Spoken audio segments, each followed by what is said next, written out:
they're stagers that have actually put work together. This kitchen down here is a kitchen that had the green tile already on it, and they embraced the, her name was Karen Hunter, she has embraced the greenery as the trend color and made the kitchen more on trend just by adding it throughout and pulling it through. You'll see a little bit of a highlight of it in our magazine where she's actually brought it through the rest of the house as a staging project. No paint on the walls. This is just using what the homeowner, she brought stuff in, but she's just using what the homeowner's house already had for staples, okay, for the fixtures and whatnot.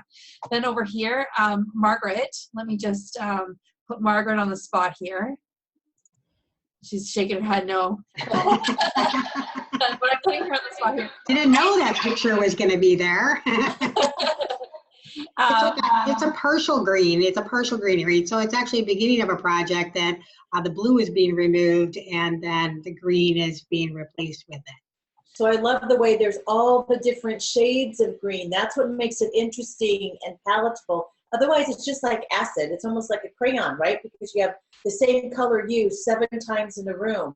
Yet if you have that color and then some other tones in the green family, I think that's what elevates it. So I'm going to put Corinne on the spot. I'm going to let her kind of, she's pulled these together. So I'd like to let her talk about what she was thinking, what she loved, what she, found was interesting. Okay, so what I did was I just kind of looked at, again, how fashion always kind of comes into the interior design, or the interior design goes into the fashion world. I'm not sure which one's first, but I think it's interior design. So I incorporated some fashion into here and some of the wallpaper, because that's such a big trend right now. Using some of the greens as the wallpaper.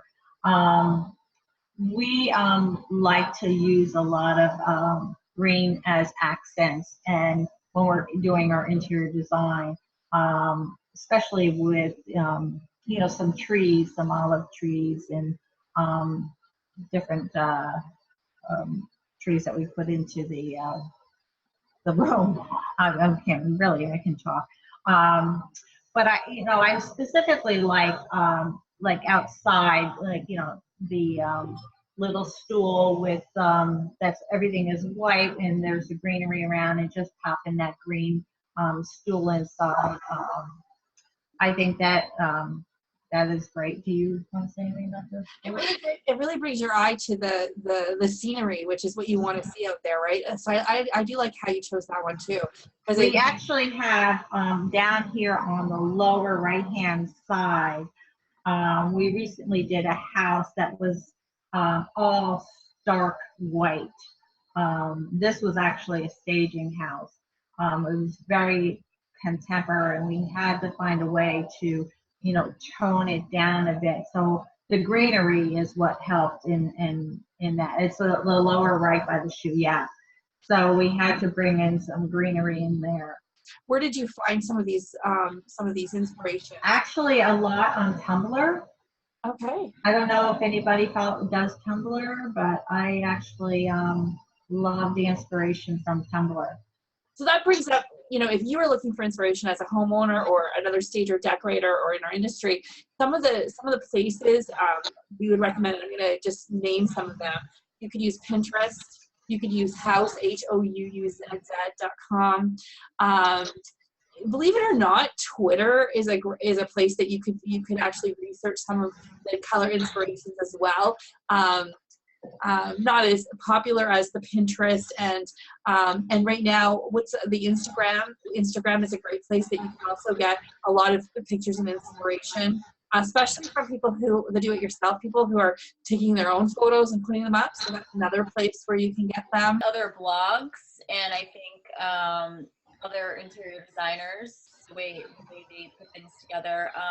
I use a program called Polyvore.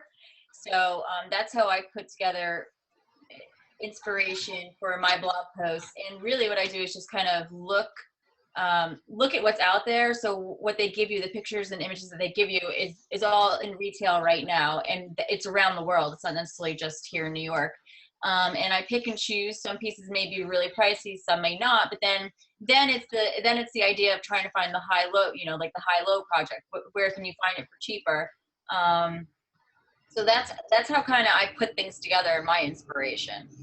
So do you use catalogs from some of the places that you also are partners with, right? So like Coastal and, you know, some of the other suppliers, if you are looking through, you would be looking for their trend colors as well and putting together the mood boards and whatnot, right? Yeah. I mean, in that program, everything is in there, and everything that's just coming out is in there as well. So you can kind of see everything in there. But I still get catalogs sent to my house, and I look through them. And I look through them more for vignette ideas and how to put little things together in different ways, because it gets boring doing the same thing all the time, you know. A lot where I find inspiration is fabrics. So like my rep will come, they'll drop off the late I Love Durley and Joanne fabrics, or I'll be at my design center and they'll have all the new fabrics out, or they'll do a seminar. And you really get to see there, you know, what colors, because a lot of them are hot off the press. They're not even released yet. They're coming out in a month, but we're getting Avant-Garde showing us, or Maxwell. And so it's really a great spot to get inspired. I love fabric. How about you, Corinne and Charles? How do you guys get inspiration? Did I mention all the places, or? You know, being in a coastal community, we're so used to neutrals and blues and yellows and the coastal colors, and going west, you know, it's all Greenlands and greenery and forests, which coming to New Jersey, no one would believe that. But, you know, it's nice to bring that back to the shore. So in our coastal designs, we always love bringing in the greenery. But the inspiration comes from The environment. Yes. Yeah. And I always say that if you're you can't figure out what colors you're looking at, you really look into the environment, and just nature will give you some great colors to go with. And travel and mood and psychology. I mean, all of those too, right? How you want to feel, what colors you want to feel when you go into the home.